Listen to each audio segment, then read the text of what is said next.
আসসালামু আলাইকুম। আমরা এই যে গোমতী সেতুতে প্রবেশ করতেছি এখন।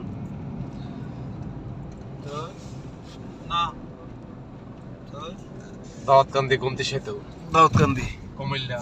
কুমিল্লা। এইটা হচ্ছে সেই বিখ্যাত শহর যেখানে প্রায়শই টেটা যুদ্ধ হয়। টেটা যুদ্ধের কারণে মানুষ অযথা, আপনি লুডো খেলতেছেন, লুডো খেলা নিয়ে টেটা যুদ্ধ। আপনার চা খাচ্ছেন, চা খাওয়া নিয়ে টেটা যুদ্ধ। আপনার আমার কথা ভালো লাগতেছে না, এটা নিয়ে টেটা যুদ্ধ। আর কি কিছু হইলেই ভাই যুদ্ধ হয় এই শহরে। এই শহরটা মানুষের খুব রাগ, তাদের কেন এত রাগ সেটা কেউ জানে না। হ্যাঁ, ব্রাহ্মণবাড়িয়া, কুমিল্লা, দাউদকান্দি মানুষগুলো খুব হিংস্র প্রকৃতির হয় না। তবে এর মধ্যে ভালো মানুষ আছে, ভালো মন্দ মিলেই মানুষ, কিন্তু এদের রাগ বেশি, প্রচুর রাগ। আপনি বলবেন যে ভাই আসেন ঘুরে আসি, এই দেখবেন টেটা নিয়ে যুদ্ধ হয়ে গেছে, বল্লম নিয়ে যুদ্ধ হয়ে গেছে, খুব মারাত্মক।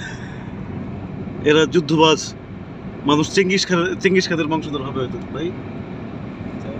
চেঙ্গিস খান যেমন পৃথিবীর অর্ধেকটা শাসন করেছেন, এরাও এরকম।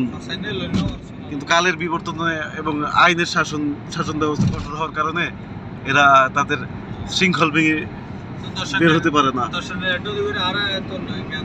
নয়তো এরাও আমাদের পুরো বাংলাদেশটা শাসন করতো। আমার টান 100, হ্যাঁ আরো বেশি টান থাকে এটা। টান ভালো তো ভাই। আস্তে আস্তে যাবেন, সামনে নাস্তার দোকান আছে। সুজনের পেটে আগুন জ্বলছে, নাস্তা করে নাই এখনো।